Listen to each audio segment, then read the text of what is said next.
안녕하세요. 그리고 환영합니다. 오늘 밤 우리는 시간의 가장 깊은 곳으로 여행을 떠납니다. 우주가 처음으로 빛을 품었던 순간, 암흑 속에서 첫 번째 별이 점화되었던 그 고요한 시작점으로 말입니다. 그것은 약 1억 년이라는 시간이 흐른 뒤였습니다. 빅뱅 이후 우주는 천천히 식어갔고, 물질은 중력의 부름에 응답하며 모이기 시작했습니다.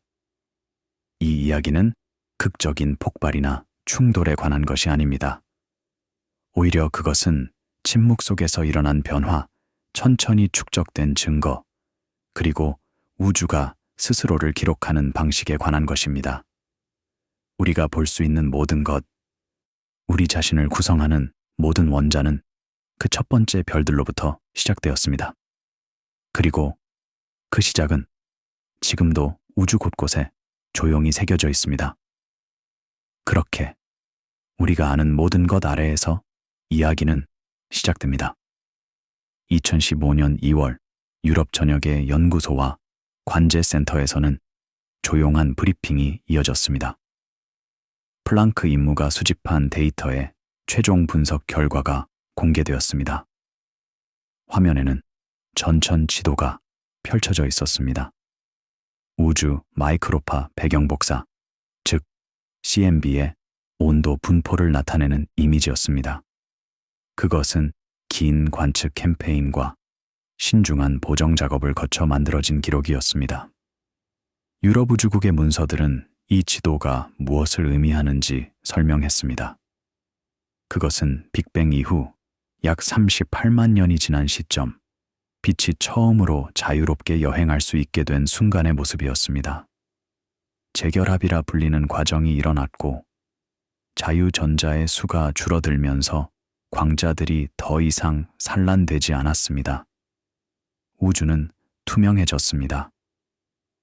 분석가들은 이 새로운 증거가 첫 번째 별의 이미지가 아니라는 점을 명확히 했습니다. 그것은 별이 나타나기 전의 경기였습니다. CMB의 작은 온도 변화들은 초기 밀도 구조를 묘사했고, 이후 모델들이 반드시 존중해야 할 초기 조건들을 설정했습니다. 연구진은 조용한 구분을 내렸습니다.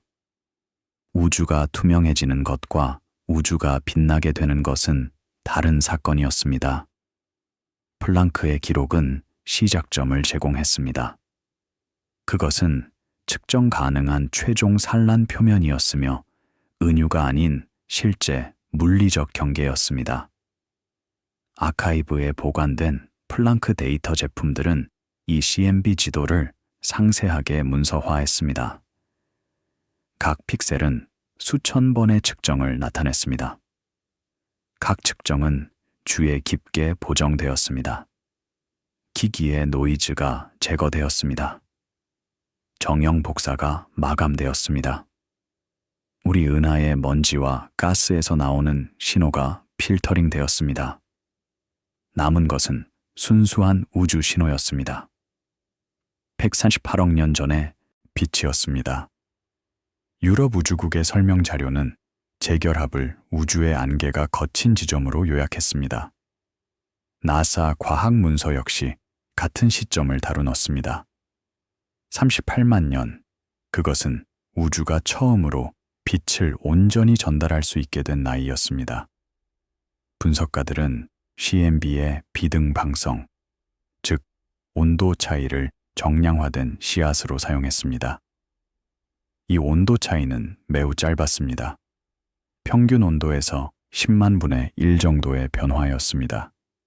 하지만 그 작은 변화들이 중요했습니다. 그들은 물질이 어디에 조금 더 밀집해 있었는지 보여주었습니다.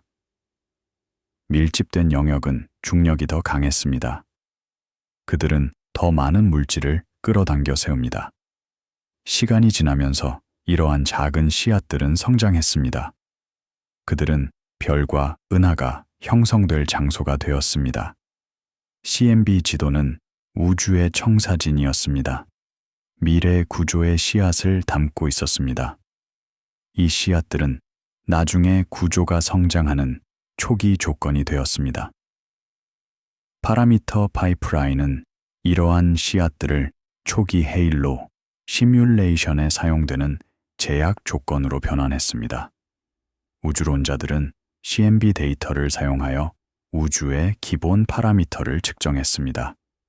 우주의 나이, 우주의 구성, 팽창 속도가 모두 CMB로부터 결정되었습니다.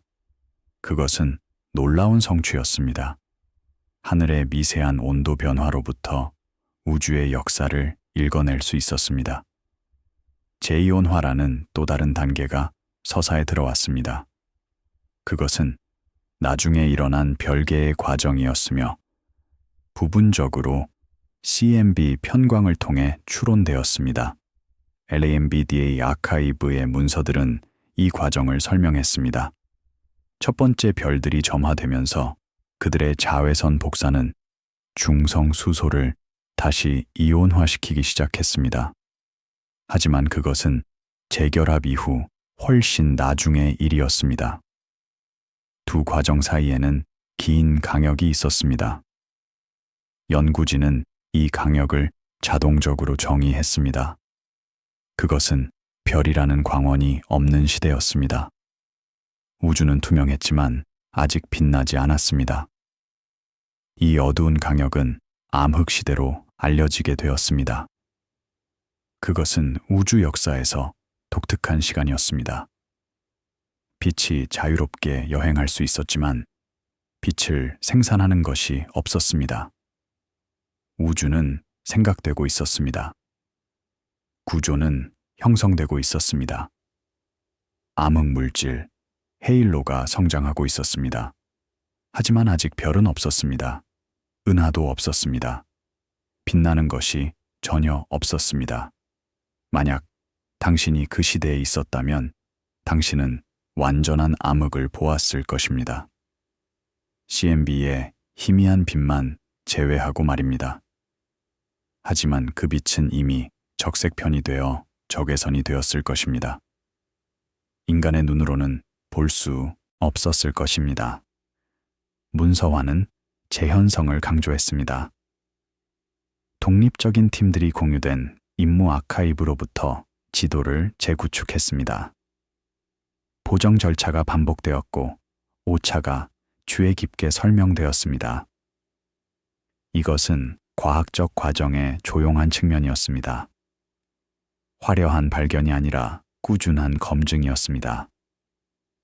각 팀은 조금 다른 방법을 사용했습니다. 조금 다른 가정을 했습니다. 하지만 결과는 일관되었습니다. 이것이 신뢰를 구축했습니다. 하나의 팀이 무언가를 발견할 때 다른 팀들이 그것을 확인할 수 있었습니다. 독립적인 확인은 과학의 초석이었습니다. 플랑크 협력 프로젝트의 역할은 설명적이고 아카이브적이었습니다. 그들은 CMB가 무엇인지 그리고 왜 중요한지에 대한 안정적이고 공개적인 설명을 유지했습니다. 그들은 데이터를 공개적으로 제공했습니다. 누구나 데이터를 다운로드하고 분석할 수 있었습니다. 이것은 과학을 민주화했습니다. 그것은 전 세계의 연구자들이 자신만의 발견을 할 수 있게 했습니다. 데이터는 여러 번 재분석되었습니다. 각 재분석은 새로운 통찰을 가져왔습니다. CMB는 계속해서 새로운 정보를 드러났습니다. 나사의 제트추진연구소 임무 커뮤니케이션과 요약 자료는 같은 경계를 작동적 용어로 제시했습니다. CMB 지도를 우주의 가장 초기에 측정 가능한 조건과 나중의 우주 구조에 연결했습니다. 그들의 기여는 연속성이었습니다. 무엇이 측정되고 무엇이 추론되는지에 대한 명확하고 시간이 표시된 서사였습니다. 대학과 기관 연구 그룹들은 일상적인 행동을 통해 이 에피소드에 나타났습니다. 논문이 인쇄되고 코드 저장소가 업데이트되며 보정 검사가 반복되었습니다. 그들의 역할은 절차적 검증이었습니다. 그림이 긴 노출과 보수적인 오차 계산으로부터 어떻게 조립되는지 보여주는 것이었습니다. 이 부분은 장관 없이 검증될 수 있는 시스템에 초점을 맞췄습니다. 거리를 가로질러 빛을 운반할 수 있지만 여전히 가시적 별빛을 생산하는 광원이 부족한 우주였습니다. 발견은 하나의 새로운 물체가 아니라 안정적인 측정 프레임워크였으며 이후의 주장들이 반드시 일치해야 할 기준이었습니다. 분석가들에게 CMB는 일종의 조용한 경계석이 되었습니다. 그것은 기록이 읽을 수 있게 된 순간을 표시했고, 그 이전에 일어난 일은 간접적으로 재구성되어야 할 물리학으로 정의했습니다. 많은 관찰자들에게 이러한 발견은 지속되는 모든 시스템 뒤에 있는 조용한 정밀성을 강조했습니다. 우주는 스스로를 기록했습니다. 38만 년이라는 시점에서 광자들은 자유로워졌고 그 순간의 온도 분포는 지금까지 보존되었습니다. 그것은 화석과도 같았습니다. 직접 볼 수 없는 과거의 흔적이었지만 측정 가능한 증거였습니다. 플랑크 지도를 보는 것은 우주 역사의 첫 번째 페이지를 읽는 것과 같았습니다. 그 페이지는 명확하게 쓰여 있었습니다. 물리학의 언어로 쓰여 있었습니다. 그리고 물리학을 이해하는 사람이라면 누구나 그것을 읽을 수 있었습니다. 모델들이 CMB의 초기 조건에 고정되면서 연구자들은 지도에서 메커니즘으로 초점을 옮겼습니다. 다음 질문은 명확했습니다. 투명해진 우주는 어떻게 다시 빛나기 시작했는가? 가스가 어떻게 냉각되고 붕괴했는가? 그리고 왜 그것이 중요한가? 답은 화학과 중력의 연쇄에 있었습니다. 그것은 단순한 과정이었지만 심오한 결과를 가져왔습니다. 2013년 5월 원시 별 형성에 관한 광범위하게 인용된 리뷰가 천체 물리학 그룹들 사이에서 안정적인 참고 문서로 순환되었습니다.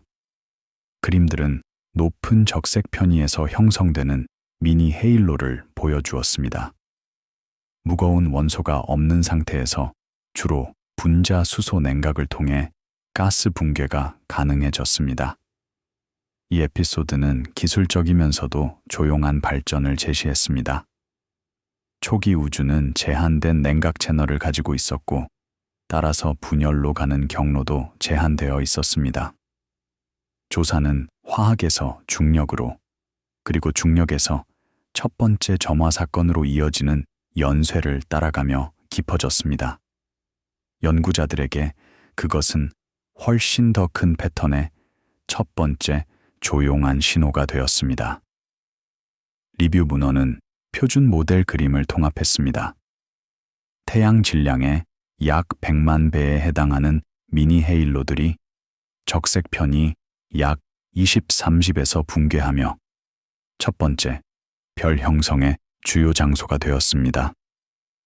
아카이브 문서는 같은 중요 지점을 반복했습니다. H2 냉각은 유사한 적색 편의에서 태양 질량의 105-1206배 정도의 헤일로에서 붕괴를 가능하게 했습니다. 상세한 연구들은 이 중요한 지점을 재확인했습니다.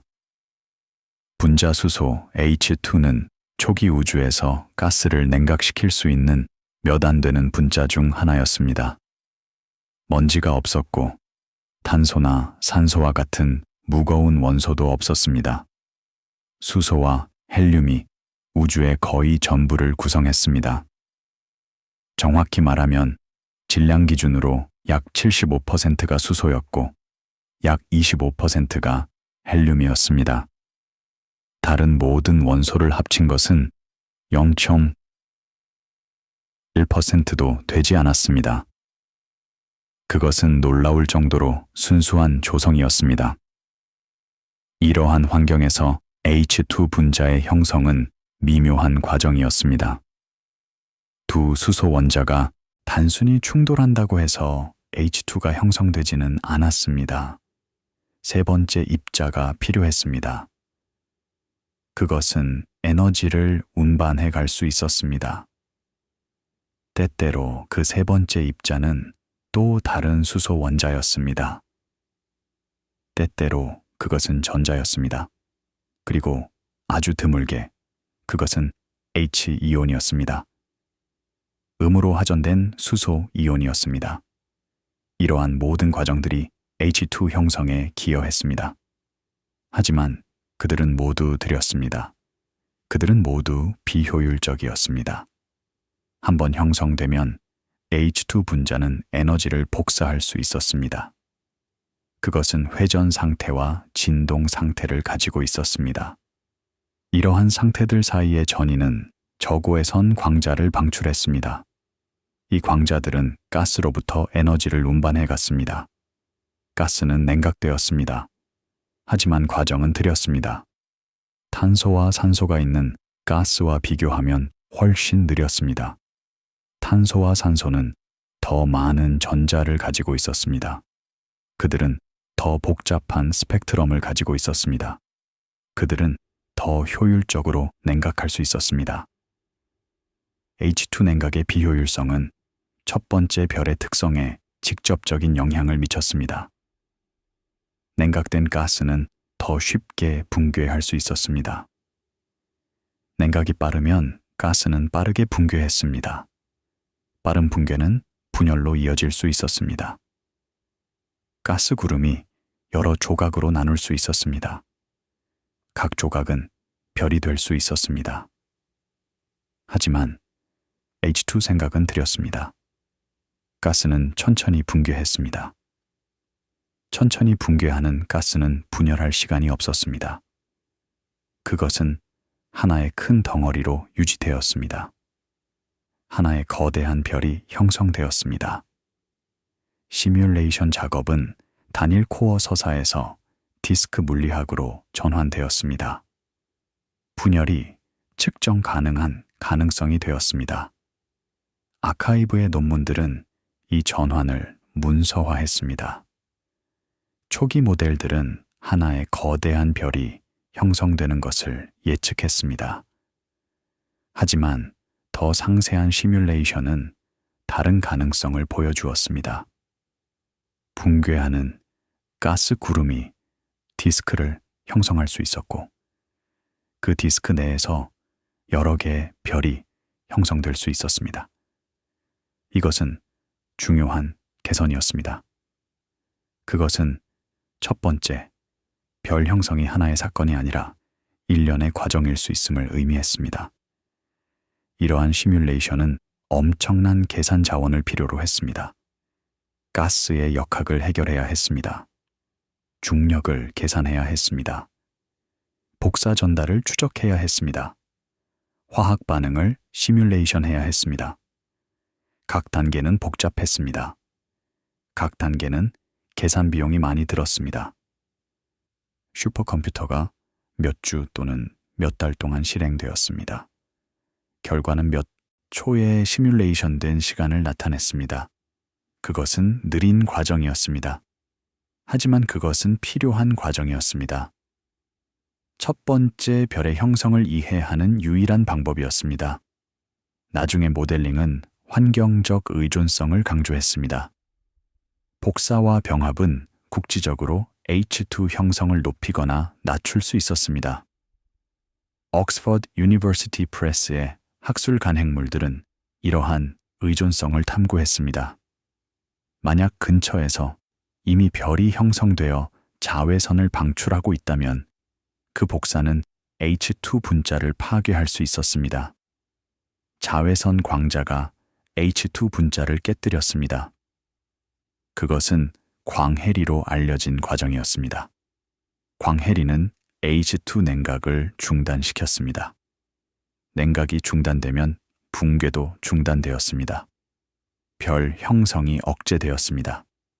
이것은 인근 지역에서의 별 형성을 억제했습니다. 첫 번째 별은 그 주변에 영향을 미쳤습니다. 그것은 피드백을 제공했습니다. 부정적인 피드백이었습니다. 그것은 더 많은 별의 형성을 막았습니다. 이것은 별 형성이 자기 제한적일 수 있음을 의미했습니다.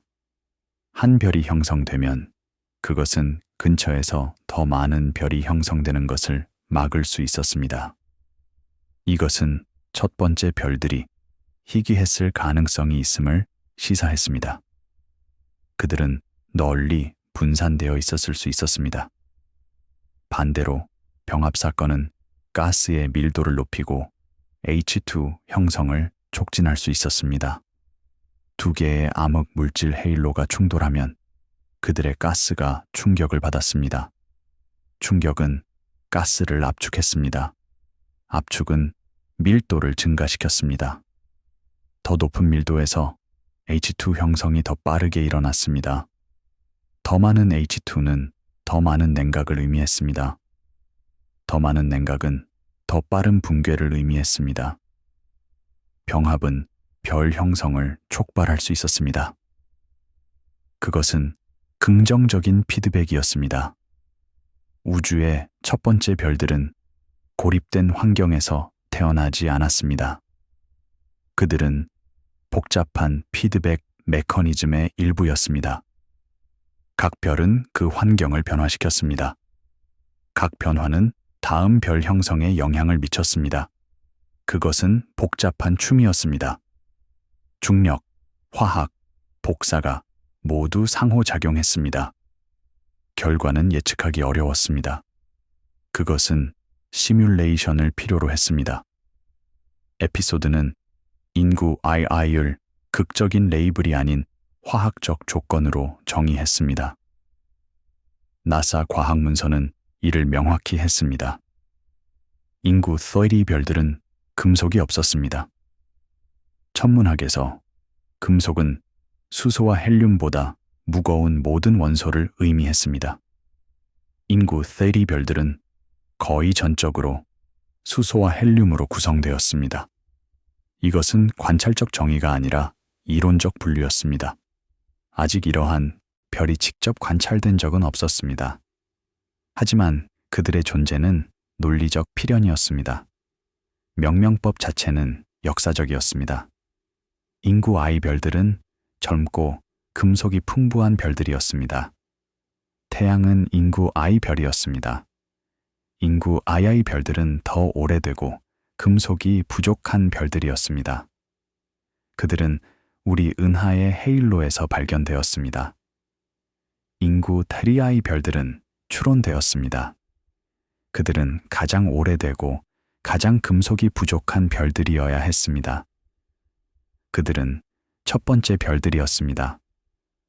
명명법은 20세기 중반으로 거슬러 올라갔습니다. 그것은 월터 바데의 작업에서 비롯되었습니다. 그는 은하의 별들을 두 개체군으로 나누었습니다. 나중에 세 번째 개체군이 제한되었습니다. 연구자들은 가정을 명시적으로 문서화했습니다. 초기 파워 스펙트럼, 화학 네트워크, 복사 전달 선택이 모두 기록되었습니다. 이것은 투명성을 위한 것이었습니다. 다른 팀들이 같은 가정을 사용하여 결과를 재현할 수 있도록 하기 위함이었습니다. 과학은 재현 가능성을 기반으로 했습니다. 한 팀이 발견한 것을 다른 팀이 확인할 수 있어야 했습니다. 만약 확인할 수 없다면 발견은 의심스러웠습니다. 검증은 복제를 통해 나타났습니다. 독립적인 그룹들이 유사한 사전 조건에서 붕괴 시기를 재현했습니다. 한 그룹이 적색편이 25에서 첫 번째 별이 형성된다고 보고하면 다른 그룹들은 같은 조건으로 시뮬레이션을 실행했습니다. 그들도 적색편이 25 근처에서 별 형성을 발견했습니다. 이것은 신뢰를 구축했습니다. 하나의 팀이 특정 결과를 보고할 때 다른 팀들이 그것을 확인할 수 있었습니다. 확인은 결과를 강화했습니다. 그것은 결과가 단순히 하나의 시뮬레이션의 인공물이 아님을 보여주었습니다. 챕터는 점화를 압력과 중력의 균형으로 다루는 임계값 사건으로 끝났습니다. 가스가 붕괴하면서 중심부의 온도와 밀도가 상승했습니다. 처음에는 온도가 너무 낮아서 핵융합이 일어날 수 없었습니다. 하지만 밀도가 증가하면서 온도도 상승했습니다. 중력 위치 에너지가 열 에너지로 변환되었습니다. 중심부는 점점 더 뜨거워졌습니다. 어느 지점에서 온도는 약 1000만 켈빈에 도달했습니다. 그것은 마법의 숫자였습니다. 그 온도에서 수소 핵융합이 시작될 수 있었습니다. 수소 원자들이 융합하여 헬륨을 형성하기 시작했습니다. 이 과정에서 에너지가 방출되었습니다. 엄청난 양의 에너지였습니다. 아인슈타인의 유명한 방정식 EmC2에 따라 작은 양의 질량이 큰 양의 에너지로 변환되었습니다. 이 과정에서 방출된 에너지는 바깥쪽으로 압력을 생성했습니다. 복사 압력이었습니다. 이 압력이 중력과 균형을 이루었습니다. 별이 태어났습니다. 그것은 극적인 순간이 아니라 물리적 임계값이었습니다. 점진적인 전환이었습니다. 온도가 상승하면서 핵융합 속도가 증가했습니다. 더 많은 융합은 더 많은 에너지를 의미했습니다. 더 많은 에너지는 더 많은 압력을 의미했습니다. 어느 시점에서 압력은 중력과 정확히 균형을 이루었습니다. 그것이 별의 탄생이었습니다. 우주는 스스로를 재구성하기 시작했습니다. 첫 번째 빛이 암흑을 뚫었습니다. 이론 천체 물리학 그룹과 계산센터가 이 챕터를 고정했습니다. 그들의 작업은 보도 자료가 아니라 안정적인 문서화였습니다. 파라미터 수입, 수렴 테스트, 물리적 현실성의 느린 개선이었습니다. 각 시뮬레이션은 이전 시뮬레이션을 기반으로 했습니다. 각 개선은 모델을 더 현실적으로 만들었습니다. 과정은 점진적이었습니다. 혁명이 아니라 진화였습니다. 동료 검토 저널과 리뷰 장소는 수년간의 모델링을 신중한 합의 진술로 압축하는 시스템으로 나타났습니다. 여기서 리뷰는 미니 헤일로 H2 냉각, 가능한 적색 편의, 범위에 대한 공유 언어를 제공했습니다. 리뷰 논문은 중요했습니다. 그들은 분야를 종합했습니다.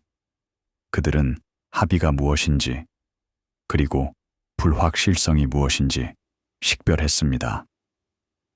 그들은 새로운 연구자들이 분야에 들어갈 수 있도록 했습니다. 리뷰를 읽음으로써 누군가는 몇 년의 연구를 따라잡을 수 있었습니다. 나사 교육 설명자는 공개 브리지를 제공했습니다. 인구 타우리 별들을 금속이 없고 거의 전적으로 수소와 헬륨으로 구성된 것으로 정의했습니다. 그들의 역할은 세부 사항이 진화하더라도 기본 분류를 일관되게 유지하는 것이었습니다. 이것은 대중과 전문가 사이의 연결을 유지했습니다. 개념은 명확하게 유지되었고 기술 문헌과 더 넓은 서사 사이를 이동할 때 혼란이 줄어들었습니다. 이 부분은 시스템이 제한된 도구를 가지고 있을 때 어떻게 구조를 생성하기 시작하는지 조사했습니다. 먼지도 없고 금속도 없는 상태에서 붕괴는 희소한 화학과 긴 중력 시간, 척도에 의존했습니다. 드라마는 의도적으로 제거되었습니다. 남은 것은 메커니즘이었습니다. 분석가들에게 첫 번째 별은 첫빛 이야기보다는 시스템 증명에 가까워졌습니다. 나중에 은하들이 존재하고 무거운 원소들이 존재한다면 더 이른 별들이 존재했어야 하며 그들의 탄생 조건은 알려진 물리학에서 따라야 했습니다. 많은 관찰자들에게 기록은 시작이 종종 결여된 것에 의해 제약된다는 것을 보여주었습니다. 초기 우주는 풍부한 화학을 가지고 있지 않았습니다. 그것은 단순했습니다. 하지만 그 단순함 속에서 첫 번째 별들이 형성되었습니다. 그들의 형성은 나중에 나타난 모든 복잡성의 기초였습니다. H2 냉각이라는 하나의 과정이 우주의 진화에서 중요한 문을 열었습니다. 그것은 조용한 열쇠였지만 필수적이었습니다. 그것 없이는 첫 번째 별이 형성될 수 없었습니다. 첫 번째 별 없이는 나중의 세대도 없었을 것입니다. 우리도 없었을 것입니다. 모델들이 첫 번째 별들이 어떻게 형성될 수 있었는지 설명하면서 조사자들은 그들이 남긴 것을 찾기 시작했습니다. 다음 에피소드는 안쪽으로 돌아가 우리 은하의 가장 오래된 별 기록을 향했습니다. 인구 테라의 별들은 아마도 오래전에 죽었을 것입니다. 그들의 수명은 짧았습니다. 거대한 별들은 빠르게 연료를 소모하고 초신성으로 폭발했습니다. 하지만 그들의 유산은 남았습니다. 그들이 생산한 무거운 원소들은 다음 세대의 별들을 형성한 가스를 풍부하게 했습니다. 이 두 번째 세대 별들 중 일부는 여전히 존재할 수 있었습니다. 그들은 화석 기록이었습니다. 2018년 4월 25일 가이아 다타 릴리스 2가 ESA 아카이브를 통해 제공되었습니다. 이 릴리스는 전례 없는 카탈로그 규모로 정밀한 시차와 고유 운동을 확장했으며 연구자들이 희귀한 별 개체군을 찾고 특성화하는 방식을 재편성했습니다. 가이아는 유럽 우주국의 임무였습니다. 그것은 2013년에 발사되었습니다. 그 목표는 10억 개 이상의 별의 정확한 위치와 운동을 측정하는 것이었습니다. 그것은 야심찬 목표였습니다. 역사상 가장 큰 천문학적 조사였습니다. 이 챕터는 첫 번째 별에 대한 새로운 종류의 증거를 소개했습니다. 직접적인 이미지가 아니라 생존 가능한 기록이었습니다. 인구 트라이 별들은 금속이 없을 것으로 예상되었지만 화석 흔적은 초기에 풍부해진 가스로부터 형성된 극도로 금속이 부족한 별들을 통해 지속되었습니다. 나사 요약은 인구 CEI를 현대 별들에서 발견되는 무거운 원소가 전혀 없는 수소와 헬륨 별로 설명했습니다. 연구자들에게 조사는 여전히 빛나고 있는 가장 오래된 화학의 조용한 인구 조사가 되었습니다. 가이아 DR2는 주요한 천체 측정 기반을 제공했습니다. 대규모 별 샘플에 대해 개선된 거리와 운동을 가능하게 했습니다. 이전에는 대부분의 별에 대해 정확한 거리를 측정하는 것이 어려웠습니다. 시차 측정은 도전적이었습니다. 그것은 정밀한 각도 측정을 필요로 했습니다. 가이아는 이것을 일상적으로 만들었습니다. 그것은 수백만 개의 별에 대해 마이크로 아크초 정밀도의 시차를 측정했습니다. 이것은 거리를 몇 퍼센트의 정확도로 결정할 수 있게 했습니다. 연구자들은 가이아 천체 측정을 사용하여 고해상도 분광 캠페인을 위한 대상 선택을 개선했습니다. 분광학은 별의 화학적 구성을 측정하는 방법이었습니다. 하지만 그것은 시간이 많이 걸렸습니다. 각 별은 몇 시간의 망원경 시간을 필요로 했습니다. 모든 별을 관찰하는 것은 불가능했습니다. 선택이 필요했습니다. 가이아는 이 선택을 안내했습니다. 그것은 어떤 별들이 금속이 부족할 가능성이 있는지 식별하는 데 도움을 주었습니다. 스펙트럼은 실험실 문서로 취급되었습니다. 선 깊이는 원소 풍부도와 상한선을 식별했습니다. 별의 대기를 통과하는 빛은 특정 파장에서 흡수되었습니다. 각 원소는 고유한 흡수 패턴을 가지고 있었습니다. 그것은 지문과 같았습니다. 흡수선의 강도를 측정함으로써 천문학자들은 각 원소가 얼마나 풍부한지 결정할 수 있었습니다. 철과 같은 무거운 원소의 선이 매우 약하거나 감지할 수 없는 별들이 특별한 관심을 받았습니다. 이들은 금속이 부족한 별들이었습니다.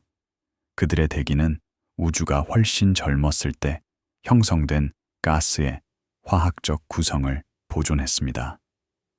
금속이 부족한 별들은 시간과 연결된 아카이브가 되었습니다. 인구 트리아의 별들 자체가 없더라도 말입니다. 각 금속이 부족한 별은 이야기를 전달했습니다. 그것이 형성된 가스는 한 번 또는 몇 번의 초신성에 의해서만 풍부해졌을 수 있었습니다. 이러한 초신성의 특성, 즉 그들이 생산한 원소의 비율은 스펙트럼에서 읽을 수 있었습니다. 금속 부족도는 금속도로 측정되었습니다. 천문학자들은 FeH라는 표기법을 사용했습니다. 그것은 별의 철대, 수소 비율을 태양의 비율과 비교했습니다. 태양은 FeH 0으로 정의되었습니다. 금속이 부족한 별은 음수값을 가졌습니다. FeH 이퀄은 태양보다 10배 적은 철을 의미했습니다. FeH 이는 100배 적은 것을 의미했습니다. 가장 극단적인 금속이 부족한 별들은 FeH 3을 가졌습니다. 그들은 태양보다 1000배 이상 적은 철을 가졌습니다. 이러한 극도로 금속이 부족한 별들은 희귀했습니다. 그들은 은하에서 별 수백만 개 중 하나였습니다. 그들을 찾는 것은 건초더미에서 바늘을 찾는 것과 같았습니다. 하지만 가이아는 건초더미를 더 작게 만들었습니다. 그것은 어디를 찾아야 하는지 잡혔습니다. 가장 금속이 부족한 별들은 특정 운동학적 특성을 가지는 경향이 있었습니다. 그들은 종종 헤일로에 있었습니다. 그들은 높은 속도를 가졌습니다. 그들은 괴상한 궤도를 가졌습니다. 팀들은 운동학을 추적하여 헤일로 개체군을 디스크 오염원과 구별했습니다. 고유 운동 일관성을 사용했습니다. 우리 은하는 여러 구성 요소를 가지고 있었습니다. 디스크는 젊고 금속이 풍부한 별들을 포함했습니다. 그들은 은하 평면에 있었습니다. 그들은 거의 원형 궤도로 은하 중심 주위를 돌았습니다. 헤일로는 더 오래되고 금속이 부족한 별들을 포함했습니다. 그들은 더 분산되어 있었습니다. 그들은 타원형 궤도를 가졌습니다. 일부는 역행 궤도를 가졌습니다. 그들은 디스크의 별들과 반대 방향으로 돌았습니다. 하지만 헤일로 자체도 균일하지 않았습니다. 일부 별들은 우리 은하가 형성되는 동안 병합된 작은 은하들에서 왔습니다. 이러한 별들은 종종 함께 움직이는 그룹으로 발견되었습니다. 그들은 공통의 궤도를 공유했습니다. 그들은 별 스트림으로 알려지게 되었습니다. 다른 별들은 우리 은하 자체의 가장 초기 단계에서 형성되었습니다. 이들은 진정한 헤일로 별들이었습니다. 가이아의 정밀한 운동 측정은 이러한 구성 요소들을 분리하는 데 도움을 주었습니다. 비슷한 궤도를 공유하는 별들은 공통의 기원을 가질 가능성이 높았습니다. 화학적 패턴은 핵합성 수율 모델과 비교되었습니다. 이것은 가능한 첫 번째 초신성 경로를 잡혔습니다. 다른 유형의 초신성은 다른 원소 비율을 생산했습니다. 예를 들어 매우 거대한 별의 초신성은 특정 비율의 산소, 마그네슘, 규소를 생산할 수 있었습니다. 쌍불안정성 초신성으로 알려진 특별한 유형의 초신성은 다른 패턴을 생산했습니다. 그것은 더 많은 산소와 적은 철을 생산했습니다. 관찰된 금속이 부족한 별의 화학적 구성을 이러한 이론적 예측과 비교함으로써 연구자들은 첫 번째 초신성의 성질을 추론할 수 있었습니다. 그리고 첫 번째 초신성의 성질로부터 첫 번째 별의 성질을 추론할 수 있었습니다. 그것은 간접적인 과정이었습니다. 하지만 그것은 효과적이었습니다. 그것은 첫 번째 별을 직접 볼 수 없을 때 그들을 연구하는 방법을 제공했습니다. 일부 금속이 부족한 별들은 특이한 패턴을 보였습니다. 그들은 탄소가 풍부했지만 철이 부족했습니다. 이것은 KMP 별, 즉 탄소 향상 금속이 부족한 별로 알려지게 되었습니다. 그들의 화학적 구성은 특별한 종류의 초신성을 시사했습니다. 아마도 회전하는 거대한 별로부터의 초신성이었습니다. 회전은 혼합을 향상시킬 수 있었습니다. 그것은 탄소를 표면으로 가져올 수 있었습니다. 초신성이 폭발할 때 이 탄소는 방출될 수 있었습니다. 카탈로그 작업은 주의를 강조했습니다. 체계적 오류, 선택 편향, 재현성이 문서화되었습니다. 금속이 부족한 별을 찾는 것은 쉬운 일이 아니었습니다. 그들은 희귀했습니다. 초기 조사는 밝은 별들에 편향되어 있었습니다. 더 희미한 별들은 놓쳤을 수 있었습니다. 가이아는 더 희미한 별들에 대한 정확한 거리를 제공함으로써 이러한 편향을 줄이는 데 도움을 주었습니다. 하지만 여전히 주의가 필요했습니다. 각 발견은 독립적으로 확인되어야 했습니다. 분광 측정은 반복되어야 했습니다. 오류 막대가 주의 깊게 평가되어야 했습니다.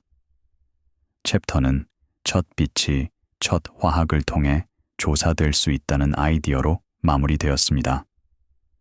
인구 타라의 별들은 직접 보이지 않을 수 있었지만 그들의 화학적 유산은 보였습니다. 금속이 부족한 별들은 첫 번째 풍부화 사건의 지문을 운반했습니다. 그들은 시간 캡슐이었습니다. 그들의 대기는 100억 년 이상 전에 형성된 가스의 구성을 보존했습니다. 이 가스는 첫 번째 별들의 죽음에 의해 풍부해졌습니다. 그 별들을 직접 볼 수는 없었지만 그들이 남긴 화학적 흔적은 볼 수 있었습니다. ESA의 가이아 프로젝트와 아카이브 인프라는 측정 백본으로 기능했습니다. 역할은 해석이 아니라 천체 측정 제품과 문서화된 한계에 대한 안정적인 접근이었습니다. 가이아 데이터는 공개적으로 제공되었습니다. 누구나 그것을 다운로드하고 분석할 수 있었습니다. 이것은 발견을 민주화했습니다. 세계 어디에서나 인터넷 연결이 있는 누구나 가장 정확한 천문학적 데이터에 접근할 수 있었습니다. 관측소와 대학그룹의 분광팀은 방법을 통해 나타났습니다. 노출 로그, 파장 보정, 신중한 풍부도 파이프라인이었습니다. 분광학은 예술이자 과학이었습니다. 그것은 기술적 전문 지식을 필요로 했습니다. 분광기는 주에 깊게 보정되어야 했습니다. 파장 해결책은 정확해야 했습니다. 연속 스펙트럼이 정규화되어야 했습니다. 흡수선이 맞춰줘야 했습니다. 각 단계는 신중했습니다. 각 단계는 오류를 도입할 수 있었습니다. 그들의 기여는 확인적이었습니다. 후보 고대 별들을 정량화된 화학적 기록으로 전환하는 것이었습니다. 분광학 없이는 금속이 부족한 별을 확인할 수 없었습니다. 별은 밝기만으로는 비슷해 보일 수 있었습니다. 그것의 화학적 구성만이 그것의 나이와 기원을 드러냈습니다. 분광학은 별의 비밀을 풀었습니다. 나사의 공개 과학 페이지는 인구 트라이 별들의 일관된 정의를 제공했습니다. 천문학에서 금속이 없다는 것이 무엇을 의미하는지 명확히 했습니다. 이것은 기술 논문과 더 넓은 서사 사이를 이동할 때 모호성을 줄였습니다. 개념은 안정적으로 유지되었고 커뮤니케이션은 더 명확해졌습니다. 전문 용어는 때때로 혼란스러울 수 있었습니다. 금속이라는 단어는 천문학에서 물리학이나 화학에서와 다른 의미를 가졌습니다. 명확한 정의가 중요했습니다. 이 부분은 우주의 가장 초기 시대를 생존한 것을 읽음으로써 연구했습니다. 시스템 렌즈는 인내심을 가졌습니다. 별의 대기는 탄생 환경이 사라진 후에도 오랫동안 화학적 특징을 보존할 수 있었습니다. 별은 화학적으로 진화할 수 있었습니다. 그들은 내부에서 새로운 원소를 생산할 수 있었습니다. 하지만 대기는 종종 원래의 구성을 유지했습니다. 혼합이 제한적이었습니다. 표면은 깊은 내부와 분리되어 있었습니다. 조사는 천체 측정과 분광학의 조용한 수렴이 되었습니다. 분석가들에게 직접적인 인구 토호의 탐지의 부재는 실패 사건이 아니었습니다. 그것은 경계 조건이었습니다. 어디를 찾아야 하는지, 그리고 가장 초기 풍부화를 어떻게 해석해야 하는지 안내했습니다. 많은 관찰자들에게 작업은 검증이 작고 내구성 있는 흔적으로부터 구축될 수 있음을 보여주었습니다. 별 하나는 한 세대의 이야기를 전달할 수 있었습니다. 수백만 개의 별들을 함께 연구하면 은하의 전체 역사를 재구성할 수 있었습니다. 국지적 화석이 화학적 기대를 정제하면서 조사는 깊은 시간으로 돌아갔습니다. 다음 에피소드는 초기 우주의 첫 번째 빛나는 시스템을 직접 샘플링하는 적외선 측정을 따라갔습니다. 금속이 부족한 별들은 간접적인 증거였습니다. 그들은 첫 번째 별들이 존재했음을 확인했지만 첫 번째 별들 자체를 보여주지는 않았습니다. 더 직접적인 접근이 필요했습니다. 그것은 우주의 가장 먼 곳을 관찰하는 것을 의미했습니다. 빛이 수십억 년 동안 여행한 곳을 말입니다. 2024년 5월 30일 네이사는 JADES GS-Z14형을 설명하는 요약을 발표했습니다. 적색편이 14.32에서 측정된 은하였으며 빅뱅 이후 3억 년 미만에 해당하는 시간이었습니다. 발표는 절차적 이정표로 제시되었습니다. 분광학과 조사 맥락이었으며 서사적 번영이 아니었습니다. 이 에피소드는 더 명확한 관찰적 제약을 도입했습니다. 개별 첫 번째 별들이 직접 이미징을 넘어서 남아있더라도 이렇게 일찍 빛나는 은하들의 존재는 별 형성이 빠르게 확립되었음을 확인했습니다. 조사는 이러한 탐지를 우주 여명과 가장 초기 별 개체군에 대한 이론적 타임라인과 비교함으로써 깊어졌습니다. 연구자들에게 그것은 훨씬 더 큰 패턴의 첫 번째 조용한 신호가 되었습니다. 네이사는 JDS GS-14형을 적색편이 약 14.3b에서 분광학적으로 확인된 기록 보유, 먼 은하로 보고했습니다. 관련 동료 검토 보고서는 JWST NIR 스펙으로 적색편이 약 14.3c와 13.9g에서 두 개의 빛나는 은하를 확인했습니다. JWST는 제임스 웹 우주 망원경이었습니다. 그것은 2021년에 발사되었습니다. 그것은 허블 우주 망원경의 후속이었습니다. 하지만 그것은 다른 종류의 망원경이 있습니다. JWST는 적외선 망원경이었습니다. 그것은 적외선 파장의 빛을 관찰했습니다. 이것이 중요한 이유는 적색 편의 때문이었습니다. 먼 은하들은 우리로부터 멀어지고 있었습니다. 우주가 팽창하고 있었기 때문이었습니다. 은하들이 멀어지면서 그들의 빛은 적색 편이 되었습니다. 파장이 늘어났습니다. 자외선과 가시광선은 저고해선이 되었습니다. 가장 먼 은하들의 경우, 심지어 자외선도 중저고해선으로 적색 편이 되었습니다.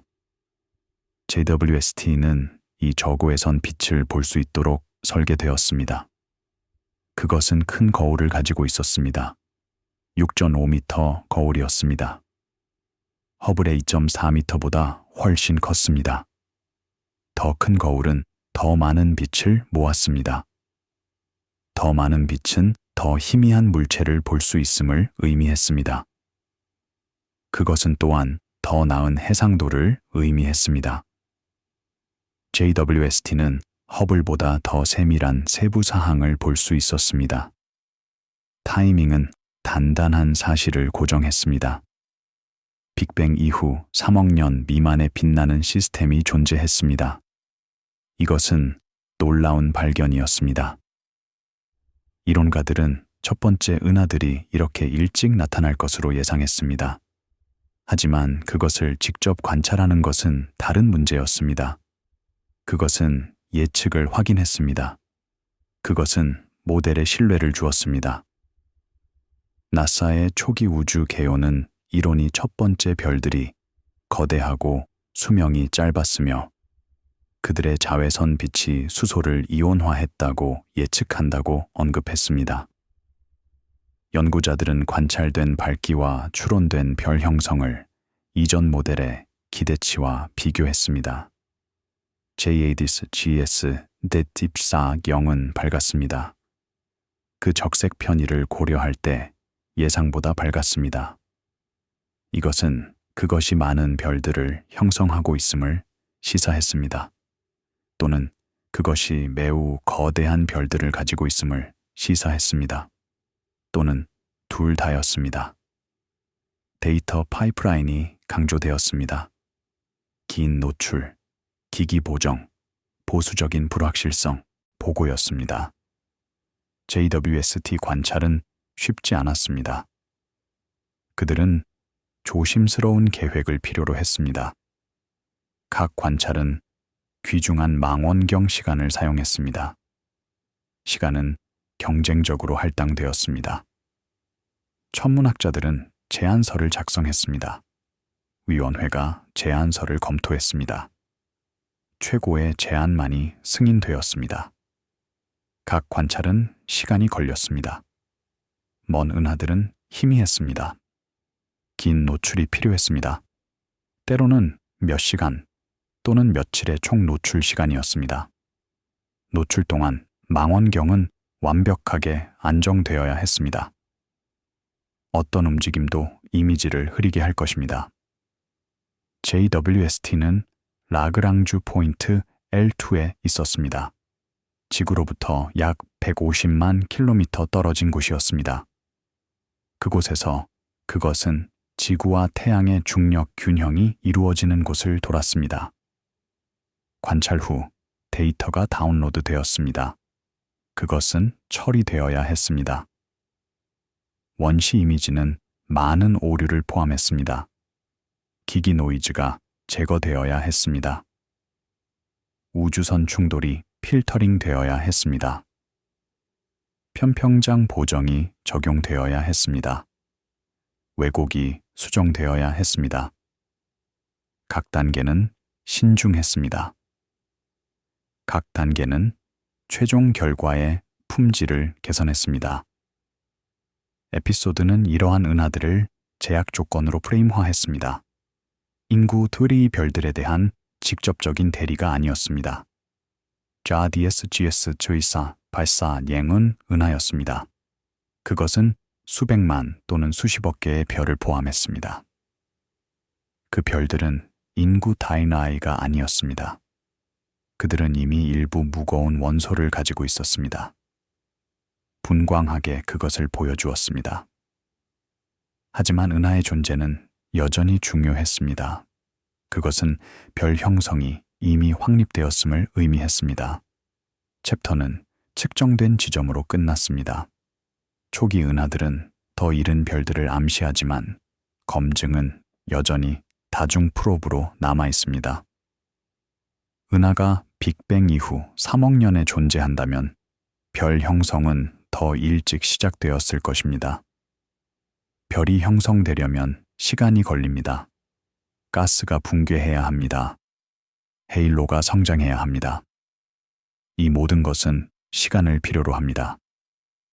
JDS 세틀사냉이 3억 년에 존재한다면 첫 번째 별들은 아마도 1억 또는 2억 년에 형성되었을 것입니다. 나사의 웹 커뮤니케이션과 과학팀은 구조화된 공개 보고를 통해 나타났습니다. 객체 명명, 불확실성이 있는 적색편이 갑 명시, 출판 당시 기록 보유자가 무엇을 의미하는지 정의하는 것이었습니다. 명명은 중요했습니다.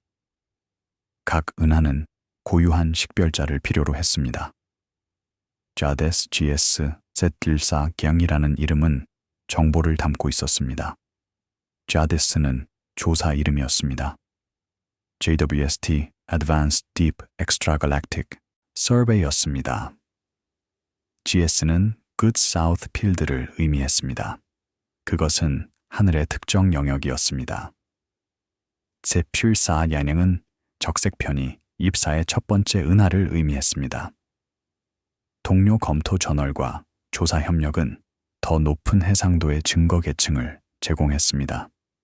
그들의 역할은 분광학적 확인, 방법 설명, 공식적인 불확실성 처리였습니다.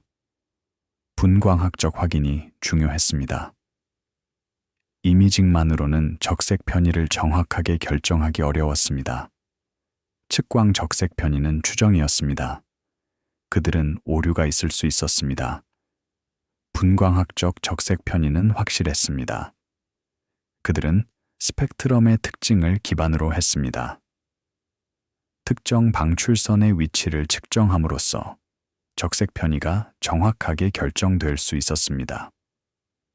아카이브와 데이터 릴리스 인프라는 프로세스의 일부로 표시되었으며 배경이 아니었습니다. 그것은 보정이 개선됨에 따라 독립적인 확인, 교차 비교, 재분석을 가능하게 했습니다. JWST 데이터는 공개적으로 제공되었습니다. 독점 기간 후 누구나 그것을 다운로드할 수 있었습니다. 이것은 독립적인 검증을 허용했습니다. 다른 팀들이 발견을 확인할 수 있었습니다. 그들은 다른 분석을 시도할 수 있었습니다. 그들은 새로운 것을 발견할 수 있었습니다. 이 부분은 간접적인 화석에서 직접적인 초기 시간 빛으로 조사를 전환했습니다. 분위기는 조용하게 유지되었습니다. 깊은 필드는 극적인 장면이 아니라 측정 가능한 적색 편의로 변환된 광자의 인내심 있는 축적이었습니다. 각 광자는 귀중했습니다. 그것은 먼 과거로부터의 메신저였습니다. 수십억 년 동안 여행했습니다. 우주를 가로질렀습니다. 그리고 마침내 JWST의 거울에 도달했습니다. 검출기에 기록되었습니다. 데이터가 되었습니다. 분석가들에게 JWST는 첫 번째 별을 드러내지 않았습니다. 그것은 창을 잡혔습니다.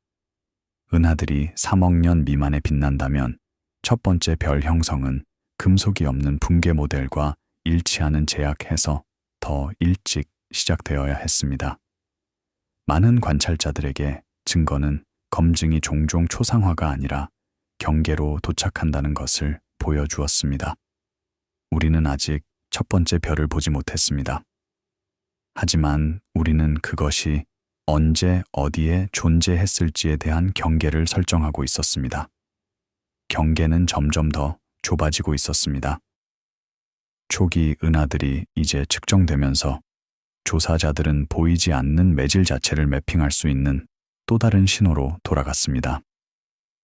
다음 에피소드는 수소 21cm 선과 라디오 데이터에서 우주 여명을 찾는 느린 탐색을 따라갔습니다. 은하들은 빛나는 시스템이었습니다. 그들은 측정하기 쉬웠습니다. 하지만 은하들 사이의 공간은 어땠는가? 별들 사이의 가스는 어땠는가? 그것도 이야기를 전달했습니다. 2016년 5월 플랭크 분석은 CMB 비등 방성과 편광을 사용하여 제2온화 역사에 대한 제약을 발표했습니다. 결과는 단일 파라미터로 표현되었습니다. 톰슨, 광학 깊이, T로 즉각적인 제2온화 모델 하에서 일반적으로 약 0.05파이, 0.002로 인용되는 값이었습니다. 숫자들은 헤드라인이 아니라 논문에 나타났으며 대규모 이온화가 얼마나 일찍 시작될 수 있었는지 조용히 제안했습니다. T는 무엇을 의미했는가? 그것은 CMB 광자들이 우주를 통과하면서 자유전제에 의해 산란될 확률을 측정했습니다. 재결합 후 대부분의 전자는 원재 결합되었습니다. 자유전자가 거의 없었습니다. CMB 광자들은 대부분 산란 없이 여행했습니다. 하지만 제2온화가 시작되면서 상황이 변했습니다. 첫 번째, 별들과 은하들은 자외선을 방출했습니다. 이 자외선은 중성수소를 이온화했습니다. 전자들은 다시 자유로워졌습니다. CMB 광자들은 이러한 자유전자에 의해 산란될 수 있었습니다. T를 측정함으로써 천문학자들은 제2온화가 언제 일어났는지에 대한 정보를 얻을 수 있었습니다. 높은 T는 초기 제2온화를 시사했습니다. 낮은 T는 후기 제2온화를 시사했습니다. 플랭크의 측정은 T0.058을 주었습니다. 이것은 제2온화가 적색편이 약 7구 근처에서 일어났음을 시사했습니다. 빅뱅 이후 약 5.7억 년이었습니다. 이것은 첫 번째 별 형성보다 늦었습니다. 첫 번째 별들은 더 일찍 형성되었습니다. 하지만 그들은 처음에는 희귀했습니다. 그들의 이온화 효과는 국지적이었습니다. 별 형성이 증가하면서만 제2온화가 전역적이 되었습니다.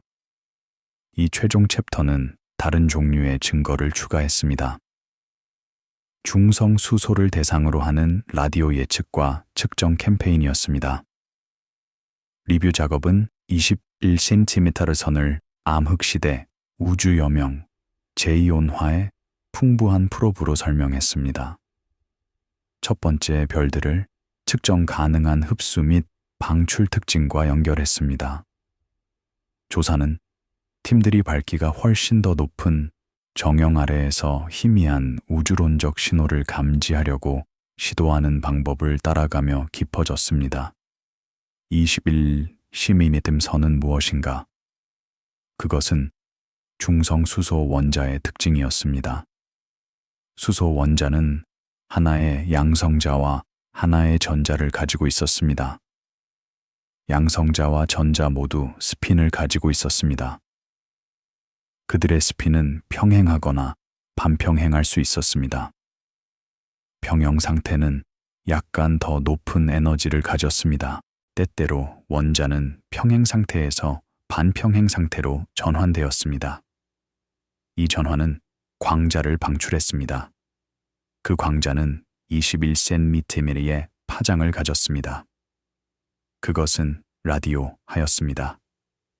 우주의 모든 중성 수소 원자가 이 22cm의 선을 방출할 수 있었습니다. 초기 우주는 중성 수소로 가득 차 있었습니다. 제2온화 전에 거의 모든 수소가 중성이었습니다. 이 모든 중성 수소는 21cm의 복사를 방출할 수 있었습니다. 원칙적으로 이 복사를 감지함으로써 천문학자들은 초기 우주의 중성 수소 분포를 매핑할 수 있었습니다. 그들은 첫 번째 별들과 은하들이 그 주변을 어떻게 변화시켰는지 볼 수 있었습니다. 실제로 그것은 매우 어려웠습니다. 20cm로 신호는 희미했습니다. 그것은 또한 많은 다른 소스로부터의 훨씬 더 밝은 복사에 의해 압도되었습니다. 우리 은하는 22cm 복사를 방출했습니다. 다른 은하들도 그랬습니다. 이 정령 복사는 우주론적 신호보다 훨씬 더 밝았습니다. 몇 차수 더 밝았습니다. 신호를 추출하는 것은 거대한 도전이었습니다. 플랑 제2온화 연구는 편광 데이터를 T제약과 그럴듯한 제2온화 역사로 변환했습니다. 네이사 교육 자료는 T를 초기 광원이 중성가스를 제2온화하기 시작한 시점을 정량화하는 방법으로 설명했습니다. 라디오 리뷰는 첫 번째 별들이 가열과 이온화를 통해 22cm 신호를 어떻게 변경하는지 개괄했습니다. 첫 번째 별들은 22cm 신호에 여러 방식으로 영향을 미쳤습니다. 첫째, 그들의 자외선 복사는 중성수소를 이온화했습니다. 이온화된 수소는 22cm을 방출하지 않았습니다. 그래서 별 주변에는 22cm 방출이 없는 거품이 형성되었습니다. 둘째, 별들의 X선 복사는 가스를 가열했습니다. 가열된 가스는 22cm 선을 다르게 방출했습니다. 선은 더 밝거나 더 어두워질 수 있었습니다. 그것은 온도와 CMB와의 결합에 달려 있었습니다. 셋째, 별들의 라이만 알파 복사는 22cm 전환율에 영향을 미쳤습니다. 라이만 알파는 수소의 특정 전환이었습니다. 그것은 자외선을 방출했습니다. 이 자외선은 21cm 전환을 더 가능성 있게 만들 수 있었습니다. 그것은 결합으로 알려진 과정을 통해서였습니다. 결합은 22cm 신호를 CMB의 온도에 민감하게 만들었습니다. 이 모든 효과는 복잡했습니다. 그들은 서로 상호작용했습니다. 신호를 예측하는 것은 상세한 시뮬레이션을 필요로 했습니다. 2018년 EGS 실험은 적색편이 약 17 근처에서 전역 20cm 흡수 특징을 주장하는 것을 보고했습니다. EGS는 Experiment to Detect the Global EOR Signature의 약자였습니다. EOR은 Epoch of Rayonization이었습니다. 실험은 호주 서부의 외딴 지역에 위치했습니다. 그곳에서 라디오 간섭이 최소였습니다. EGS는 간단한 설계를 가졌습니다. 그것은 하나의 안테나였습니다. 그것은 넓은 시야를 가졌습니다. 그것은 하늘의 평균 20cm의 신호를 측정했습니다. EGS 팀은 놀라운 것을 보고했습니다. 그들은 예상보다 훨씬 더 깊은 흡수 특징을 발견했습니다. 그것은 가스가 예상보다 훨씬 더 차가웠음을 시사했습니다. 이것은 설명하기 어려웠습니다.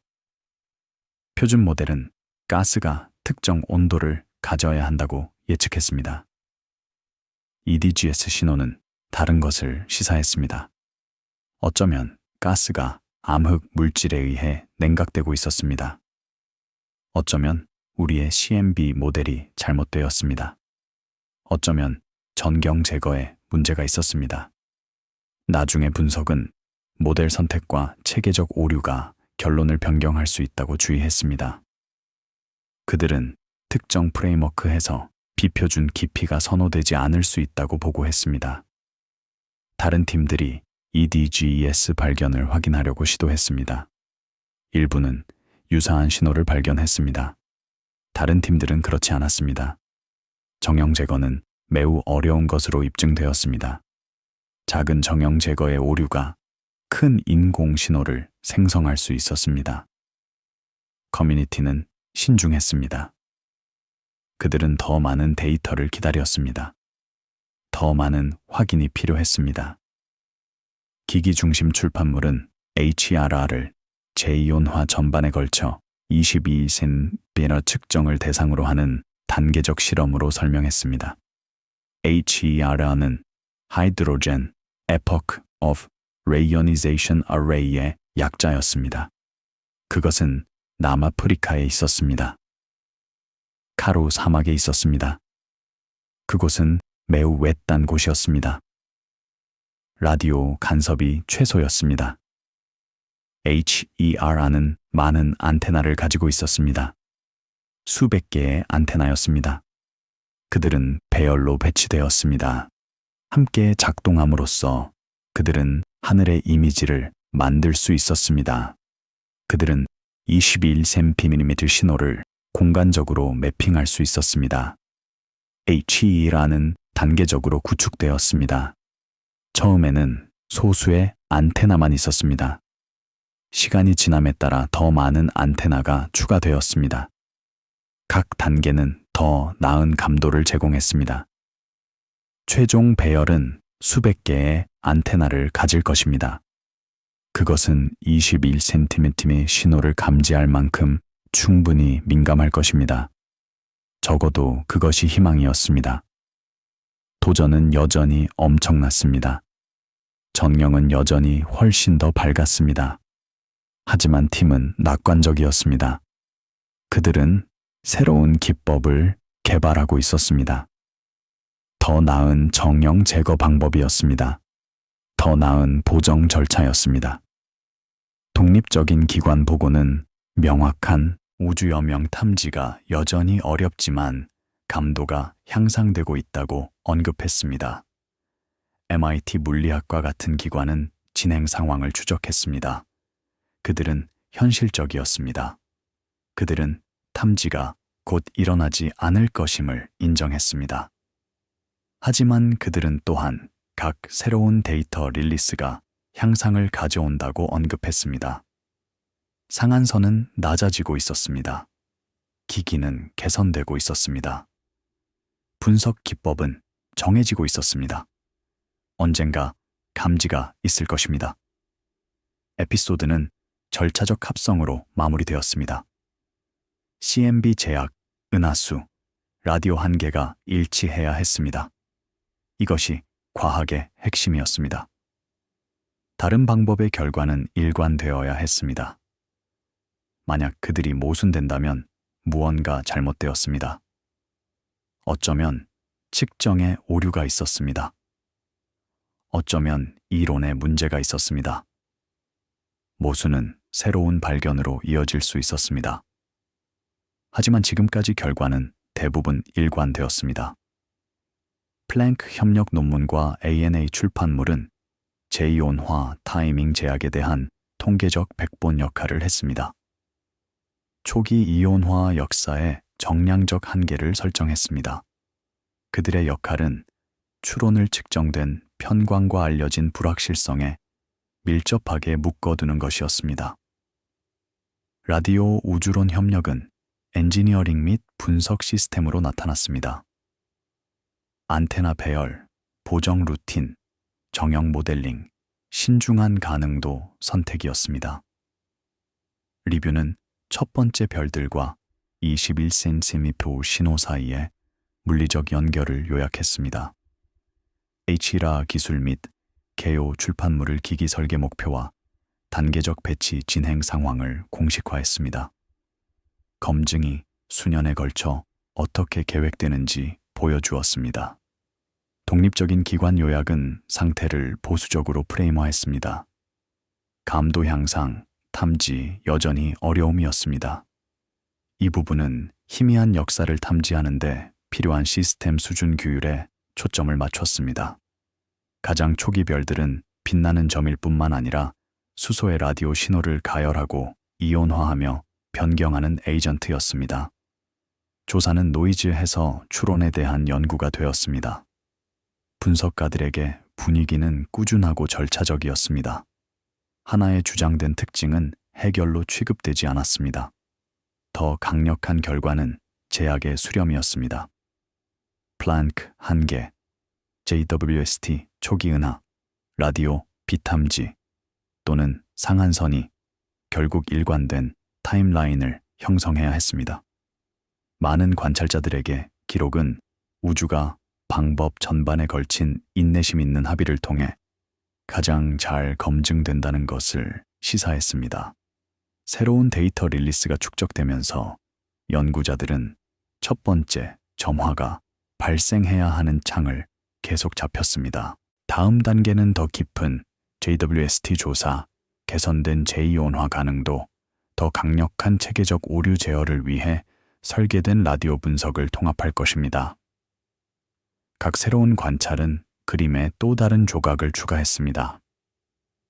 각 새로운 분석은 불확실성을 줄였습니다. 우주의 첫 번째 별은 여전히 직접 보이지 않았습니다.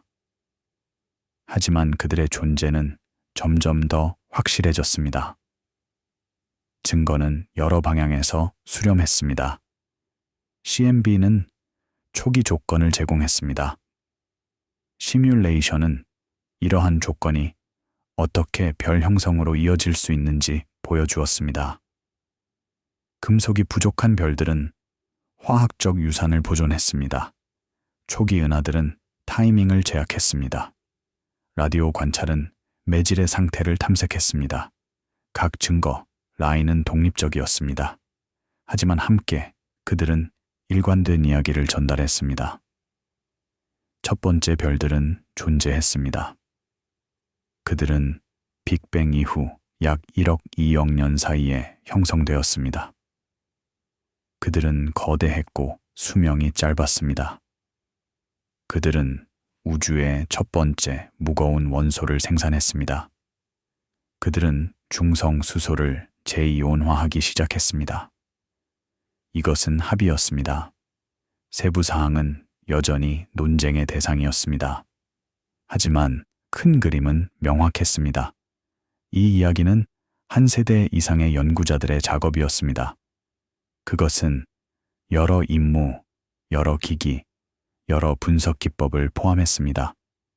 그것은 관찰자, 이론가, 계산 과학자들 사이의 협력이었습니다. 진행은 점진적이었습니다. 큰 돌파구가 아니라 작은 개선의 축적이었습니다. 각 논문은 이해에 또 다른 벽돌을 추가했습니다. 각 데이터 릴리스는 새로운 가능성을 열었습니다. 그리고 천천히 인내심 있게 그림이 나타났습니다. 첫 번째 별들의 역사는 우주 역사 자체의 일부였습니다.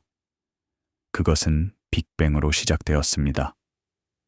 에너지와 물질로 가득 찬 뜨겁고 밀도 높은 상태였습니다. 우주는 팽창하고 냉각되었습니다. 입자들이 형성되었습니다. 원자핵이 형성되었습니다. 처음 몇 분 동안 수소와 헬륨 핵이 만들어졌습니다. 그것은 빅뱅 핵 합성으로 알려졌습니다. 처음 3분 동안 우주의 온도와 밀도는 핵융합에 적합했습니다. 양성자들이 융합하여 중수소를 형성했습니다. 중수소는 헬륨3로 융합했습니다. 헬륨3는 헬륨3로 융합했습니다. 약간의 리튬도 형성되었습니다. 하지만 3분 후 우주는 너무 냉각되었습니다. 핵융합은 멈췄습니다. 최종 결과는 약 75%의 수소와 25%의 헬륨이었습니다. 다른 모든 원소는 흔적량이었습니다. 그 후 약 38만 년 동안 우주는 너무 뜨거워서 원자가 형성될 수 없었습니다. 전자들은 자유로웠고 광자들은 끊임없이 산란되었습니다. 우주는 불투명했습니다. 그것은 안개와 같았습니다. 빛은 멀리 여행할 수 없었습니다. 재결합 시점에서 온도는 충분히 낮아져 전자들이 원자에게 결합할 수 있었습니다. 원자들이 형성되었습니다. 광자들은 자유롭게 여행할 수 있게 되었습니다. 우주는 투명해졌습니다. 하지만 그것은 아직 어두웠습니다. 별들이 없었습니다. 빛을 생산하는 광원이 없었습니다. 재결합 후 방출된 광자들은 여행을 계속했습니다. 우주가 팽창하면서 그들의 파장은 늘어났습니다. 그들은 적색편이 되었습니다. 오늘날 우리는 그들을 마이크로파로 관찰합니다. CMB였습니다.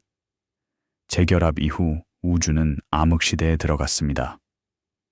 별들이 없었고 은하들이 없었으며 빛나는 어떤 것도 없었습니다. 오직 중성수소와 헬륨 가스만 있었습니다. 하지만 이 가스는 완전히 균일하지 않았습니다. CMB에서 볼 수 있는 것처럼 밀도의 작은 변화가 있었습니다. 이러한 밀도 변화는 중력의 씨앗이었습니다. 더 밀도가 높은 영역은 주변으로부터 더 많은 물질을 끌어당겼습니다. 그들은 더 밀도가 높아졌습니다. 시간이 지나면서 이 과정은 계속되었습니다. 밀도 변화는 증가했습니다. 처음에는 가스가 붕괴하지 않았습니다. 압력이 중력과 균형을 이뤘습니다. 하지만 암흑 물질의 경우 상황이 달랐습니다. 암흑 물질은 광자와 상호작용하지 않았습니다. 압력이 없었습니다. 중력만 있었습니다. 암흑 물질, 헤일로가 먼저 형성되기 시작했습니다. 그들은 더 밀도 높은 영역에서 성장했습니다. 암흑 물질이 붕괴하면서 보통 물질인 가스를 끌어당겼습니다. 가스는 암흑 물질, 헤일로의 중력 우물로 떨어졌습니다. 하지만 가스가 헤일로로 떨어지면서 가열되었습니다. 중력 위치 에너지가 운동 에너지로 변환되었습니다. 뜨거운 가스는 압력을 가졌습니다. 이 압력은 더 이상의 붕괴에 저항했습니다. 가스가 더 붕괴하려면 냉각되어야 했습니다. 에너지를 방출해야 했습니다. 초기 우주에서 생각은 어려웠습니다. 무거운 원소들이 없었습니다. 탄소와 산소가 없었습니다. 이러한 원소들은 좋은 냉각제입니다. 그들은 효율적으로 에너지를 복사할 수 있습니다. 하지만 초기 우주에는 그들이 없었습니다. 유일한 냉각 메커니즘은 분자수소 H2였습니다. 두 수소 원자가 결합하여 H2 분자를 형성할 수 있었습니다. 이 분자들은 적외선 복사를 통해 에너지를 방출할 수 있었습니다. 그것은 효율적인 냉각제가 아니었습니다. 탄소나 산소보다 훨씬 덜 효율적이었습니다. 하지만 그것은 유일하게 사용 가능한 것이었습니다. H2 냉각은 가스가 천천히 붕괴하도록 허용했습니다. 밀도가 증가했습니다. 온도는 내려갔습니다. 중심부에서 가스 구름이 형성되기 시작했습니다. 이 과정은 느렸습니다. 수백만 년이 걸렸습니다. 하지만 결국 중심부의 밀도와 온도는 충분히 높아졌습니다. 핵융합이 시작되었습니다. 수소 원자들이 융합하여 헬륨을 형성하기 시작했습니다. 에너지가 방출되었습니다. 별이 태어났습니다. 그것은 첫 번째 별이었습니다. 우주의 첫 번째 빛이었습니다. 암흑 시대는 끝났습니다. 우주 여명이 시작되었습니다. 이 첫 번째 별들은 특별했습니다. 그들은 오늘날의 별들과 매우 달랐습니다. 그들은 훨씬 더 거대했습니다. 태양 질량의 수백 배였습니다. 어쩌면 수천 배였습니다. 그들은 훨씬 더 뜨거웠습니다. 표면 온도는 100,000 켈빈 이상이 있을 수 있습니다. 그들은 훨씬 더 밝았습니다. 그들은 태양보다 수백만 배 더 밝았습니다. 그들은 훨씬 더 짧은 수명을 가졌습니다. 몇백만 년만 살았습니다. 비교해보면 태양은 약 100억 년을 살 것입니다. 그들이 거대한 이유는 냉각 때문이었습니다. H2 냉각은 효율적이지 않았습니다. 가스는 천천히만 붕괴할 수 있었습니다. 천천히 붕괴하는 가스는 분열할 시간이 없었습니다. 그것은 하나의 큰 덩어리로 유지되었습니다.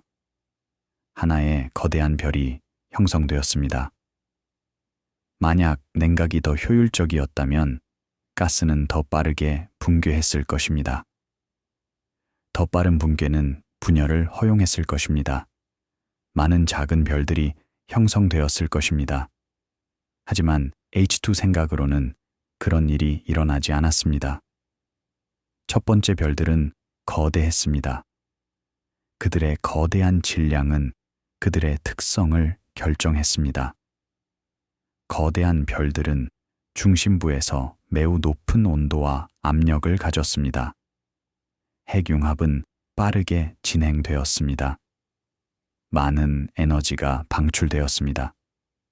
별은 매우 밝았습니다. 밝은 별은 강한 복사 압력을 가졌습니다. 이 압력은 가스를 밀어냈습니다. 그것은 더 이상의 축적을 막았습니다. 그것은 또한 주변 환경에 영향을 미쳤습니다. 별의 자외선 복사는 주변 가스를 이온화했습니다. 이온화된 가스는 H2 분자를 파괴했습니다. 이것은 근처에서 더 많은 별 형성을 억제했습니다. 첫 번째 별은 그 환경에 피드백을 주었습니다. 그것은 우주를 변화시키기 시작했습니다. 별의 수명은 짧았습니다. 몇백만 년 후 별은 연료를 다 소모했습니다. 더 이상 핵융합이 일어나지 않았습니다. 바깥쪽 압력이 중단되었습니다. 중력이 승리했습니다. 별은 붕괴했습니다. 붕괴는 빠랐습니다. 중심부는 극도로 밀도가 높아졌습니다. 어쩌면 블랙홀이 형성되었습니다. 외부 층들은 폭발적으로 방출되었습니다. 초신성이었습니다. 그것은 거대한 폭발이었습니다. 짧은 시간 동안 초신성은 전체 은하만큼 밝았습니다. 초신성은 물질을 우주로 방출했습니다. 하지만 그것은 단순한 수소와 헬륨이 아니었습니다. 별의 내부에서 핵융합은 새로운 원소들을 생산했습니다. 탄소, 산소, 규소, 철이 만들어졌습니다.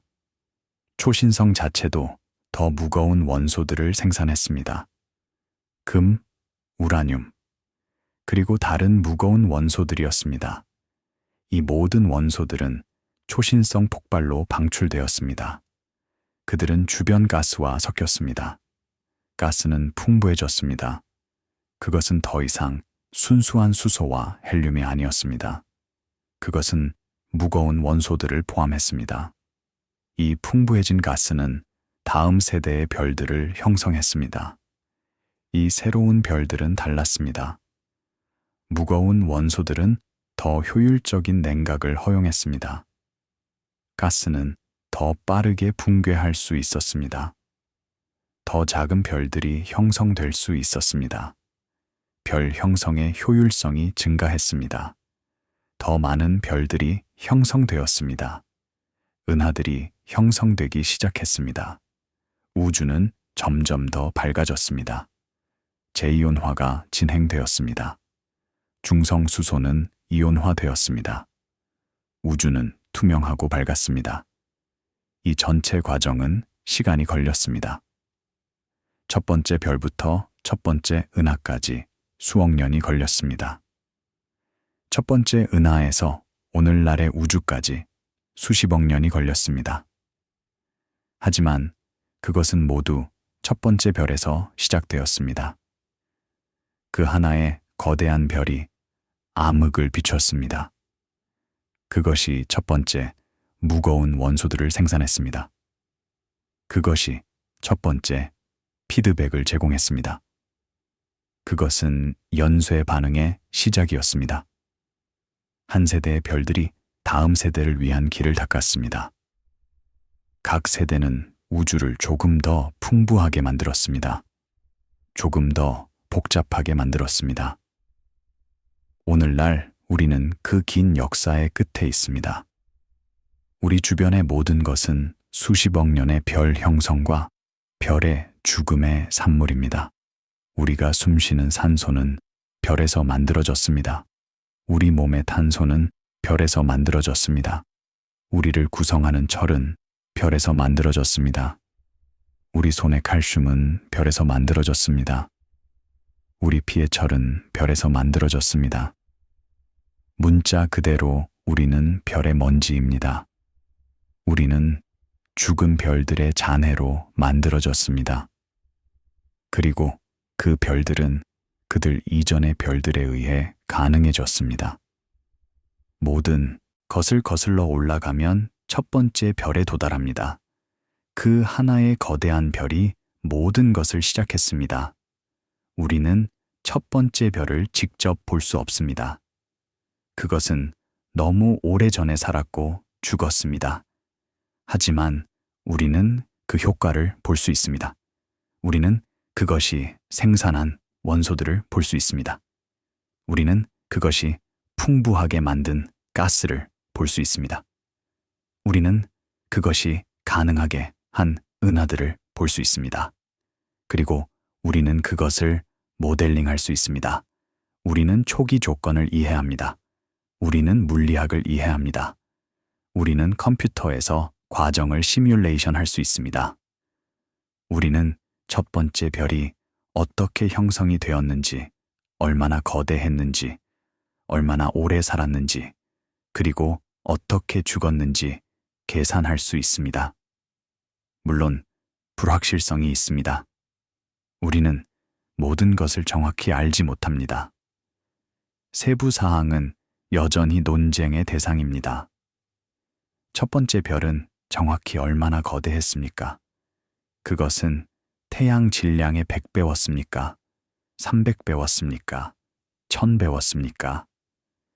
그것은 정확히 언제 형성되었습니까? 빅뱅 이후 1억 년이었습니까? 2억 년이었습니까? 한 번에 얼마나 많은 별들이 형성되었습니까? 그들은 고립되어 있었습니까? 아니면 집단으로 있었습니까? 이것들은 열린 질문들입니다. 연구는 계속됩니다. 새로운 관찰이 수행되고 있습니다. JWST는 계속 더 깊은 필드를 관찰합니다. 더 먼 은하들이 발견될 것입니다. 적색 편의는 계속 증가할 것입니다. 어쩌면 우리는 적색 편의 20, 25, 심지어 30의 은하들을 볼 것입니다. 이것들은 첫 번째 별 형성에 더 가까울 것입니다. 그들은 더 강력한 제약을 제공할 것입니다. 라디오 관찰도 개선되고 있습니다. 치에라와 다른 실험들은 더 민감해지고 있습니다. 어쩌면 그들은 21세미피로 신호를 감지할 것입니다. 그것은 직접적인 우주 여명의 관찰일 것입니다. 그것은 첫 번째 별들이 주변 가스를 어떻게 변화시켰는지 보여줄 것입니다. 시뮬레이션도 개선되고 있습니다. 컴퓨터는 더 강력해지고 있습니다. 모델은 더 정교해지고 있습니다. 더 많은 물리학이 포함되고 있습니다. 해상도가 증가하고 있습니다. 우리는 더 작은 구조, 더 세밀한 세부 사항을 시뮬레이션 할 수 있습니다. 우리는 개별 별들을 해결할 수 있습니다. 우리는 그들의 형성을 따를 수 있습니다. 우리는 그들의 피드백을 추적할 수 있습니다. 우리는 그들이 환경을 어떻게 변화시키는지 볼 수 있습니다. 시뮬레이션과 관찰이 함께 수렴하고 있습니다. 그림이 더 명확해지고 있습니다. 앞으로 수년 내에 우리는 첫 번째 별에 대해 훨씬 더 많이 알게 될 것입니다. 우리는 그들의 특성을 더 잘 이해할 것입니다. 우리는 그들의 형성을 더 잘 이해할 것입니다. 우리는 그들의 영향을 더 잘 이해할 것입니다. 어쩌면 우리는 심지어 하나를 직접 볼 것입니다. 그것은 어려울 것입니다. 그들은 멀고 의미합니다. 하지만 불가능하지 않습니다. 기술은 계속 개선됩니다. 관찰은 계속 더 깊어집니다. 어느 날 우리는 그것을 할 수 있을 것입니다. 우리는 우주의 첫 번째 빛을 볼 것입니다. 그동안 우리는 간접적인 증거를 계속 수집합니다. 우리는 화석을 계속 연구합니다. 우리는 시뮬레이션을 계속 실행합니다. 우리는 계속 관찰하고 측정하고 분석합니다. 과학적 과정은 계속됩니다. 그것은 느립니다. 그것은 인내심이 필요합니다. 하지만 그것은 효과적입니다. 한 번에 하나의 관찰, 한 번에 하나의 논문, 한 번에 하나의 발견으로 우리는 이해를 구축합니다. 우리는 그림을 완성합니다. 우리는 우주의 역사를 재구성합니다. 첫 번째 별의 이야기는 우주의 이야기입니다. 그것은 우리의 이야기입니다. 우리는 그 긴 연쇄의 일부입니다. 첫 번째 별에서 우리까지 끊어지지 않는 선이 있습니다. 각 세대의 별들은 다음을 가능하게 했습니다. 각 초신성은 가스를 풍부하게 했습니다. 각 은하는 별들을 형성했습니다. 그리고 마침내 수십억 년 후 우리가 여기 있습니다. 별들을 뒤돌아보고 질문하고 이해하려고 노력하는 존재들입니다. 우리가 밤하늘을 올려다볼 때 우리는 과거를 봅니다. 우리가 보는 빛은 오래전에 방출되었습니다. 가장 먼 별들은 수천 년 전에 빛을 보냅니다. 가장 먼 은하들은 수십억 년 전에 빛을 보냅니다. 우리가 더 깊이 볼수록 우리는 더 멀리 시간을 거슬러 올라갑니다. 우리는 과거를 직접 관찰할 수 있습니다. 우리는 우주가 젊었을 때 어떻게 보셨는지 볼 수 있습니다. 그것은 놀라운 능력입니다. 그것은 우리에게 우리의 기원을 연구할 기회를 줍니다. 그리고 우리가 그것을 연구할 때 우리는 패턴을 봅니다. 우리는 법칙을 봅니다. 우리는 우주가 질서정연하다는 것을 봅니다. 그것은 무작위적이지 않습니다. 그것은 규칙을 따릅니다. 물리학 법칙입니다. 이 법칙들은 우주 전체에 걸쳐 적용됩니다. 그들은 시간 전체에 걸쳐 적용됩니다. 첫 번째, 별을 지배한 물리학은 오늘날 별들을 지배하는 물리학과 동일합니다. 중력은 동일합니다. 핵융합은 동일합니다. 여력학은 동일합니다. 법칙은 변하지 않습니다. 이 일관성은 우리가 과거를 이해할 수 있게 합니다. 우리가 물리학을 알고 있다면, 우리가 초기 조건을 알고 있다면, 우리는 무슨 일이 일어났는지 계산할 수 있습니다. 우리는 과거를 재구성할 수 있습니다. 우리는 첫 번째 별이 어떻게 형성이 되었는지 알아낼 수 있습니다. 그것이 우리가 해온 일입니다. 그것이 우리가 계속할 일입니다. 우리는 계속 뒤돌아볼 것입니다. 우리는 계속 더 깊이 볼 것입니다. 우리는 첫 번째 별에 더 가까이 다가갈 것입니다. 그리고 어느 날 우리는 그것을 볼 것입니다. 어쩌면 망원경을 통해서일 것입니다. 어쩌면 시뮬레이션을 통해서일 것입니다. 어쩌면 충분한 간접적 증거의 축적을 통해서일 것입니다. 어떻게든 우리는 그것을 이해할 것입니다. 우리는 첫 번째 별의 이야기를 완성할 것입니다.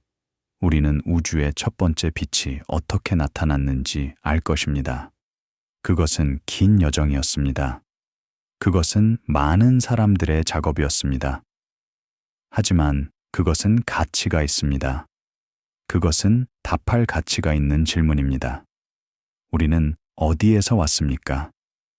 우주는 어떻게 시작되었습니다. 첫 번째 별은 언제 형성되었습니까? 이것들은 기본적인 질문들입니다. 그들은 인류가 항상 물어온 질문들입니다. 그리고 이제 처음으로 우리는 답을 찾기 시작하고 있습니다. 우리는 도구를 가지고 있습니다.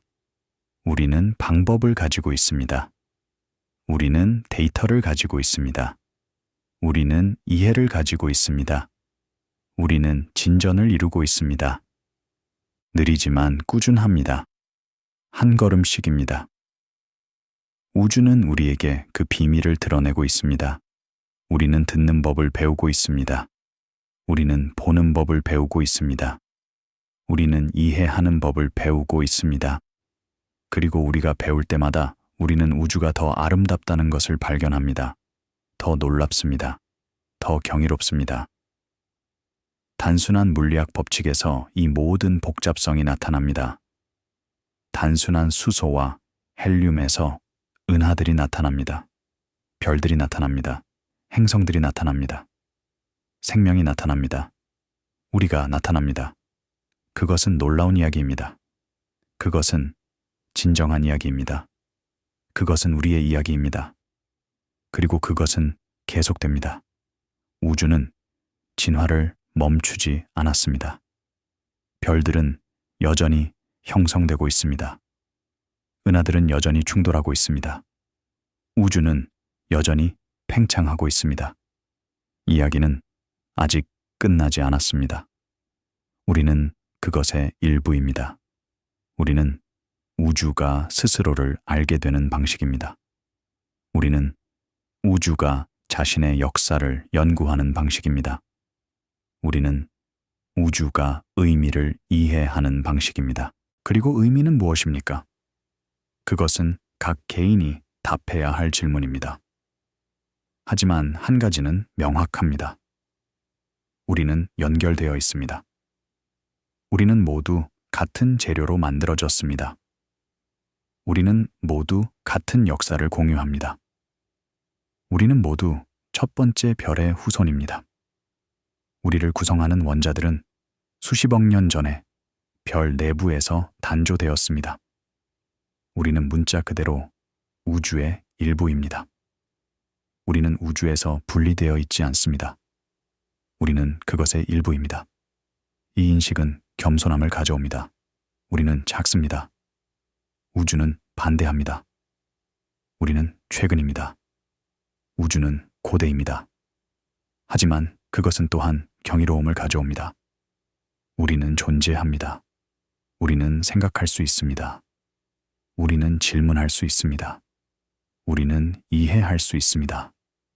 우리는 우주가 스스로를 의식하게 되는 방식입니다. 그것은 비범한 것입니다. 그것은 특별한 것입니다. 그것은 축하할 가치가 있는 것입니다. 그래서 우리가 밤하늘을 올려다볼 때 경외감으로 올려다봅시다. 우리가 별들을 볼 때 그들이 우리의 조상인을 기억합시다. 우리가 우주를 연구할 때 우리 자신을 연구하고 있음을 기억합시다. 그리고 우리가 첫 번째 별에 대해 배울 때 우리 자신의 기원에 대해 배우고 있음을 기억합시다. 여정은 계속됩니다. 탐구는 계속됩니다. 그리고 그것은 할 가치가 있습니다. 침묵 속에서도 우주는 계속해서 자신의 역사를 기록합니다. 한 번에 하나의 조용한 리듬으로, 한 번에 하나의 별로, 한 번에 하나의 은하로. 그리고 우리는 여기 있습니다. 지켜보고, 측정하고, 이해하고, 경의로 원합니다. 우리는 첫 번째 별의 후손입니다. 그리고 우리는 그 이야기를 전합니다. 세대에서 세대로, 발견에서 발견으로, 이해에서 더 깊은 이해로. 그것은 결코 끝나지 않는 이야기입니다. 그것은 우주만큼 오래된 이야기입니다. 그리고 그것은 우주가 존재하는 한 계속될 것입니다. 모든 움직임의 흔적에서 생명은 기록을 남깁니다. 말로 쓰여지지 않고 리듬으로 쓰여집니다. 첫 번째 별이 점화되었을 때 우주는 변했습니다. 암흑은 빛을 주었습니다. 침묵은 에너지를 주었습니다. 단순함은 복잡성을 주었습니다. 그리고 그 순간으로부터 모든 것이 흘러나왔습니다. 아햄스, 별, 모든 은하, 모든 행성, 모든 생명, 우리를 포함해서 우리는 첫 번째 별의 유산입니다.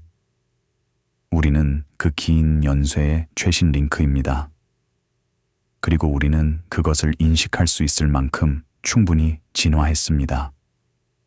그것을 공부할 수 있을 만큼, 그것을 이해할 수 있을 만큼, 그것을 감사할 수 있을 만큼. 그래서 이야기는 시작했던 곳에서 끝납니다. 침묵 속에서, 암흑 속에서. 하지만 이제 우리는 그 침묵이 비어있지 않다는 것을 압니다. 그것은 잠재력으로 가득 차 있습니다. 그 암흑은 완전하지 않습니다. 그것은 빛의 씨앗을 포함합니다. 그리고 시간이 주어지고, 물리학이 주어지고, 우주가 주어지면 그 씨앗들이 자랍니다. 그들은 번성합니다. 그들은 모든 것이 됩니다. 그들은 우리가 됩니다. 이야기는 끝났지만 여정은 계속됩니다. 첫 번째 별은 오래전에 죽었지만 그 빛은 계속됩니다. 우리 안에서, 우리 주변에서, 우주 전체에서, 그리고 어딘가 빛 너머에서 과정은 계속됩니다. 잘 자요. 부드러운 꿈 꾸세요. 안녕히 주무세요.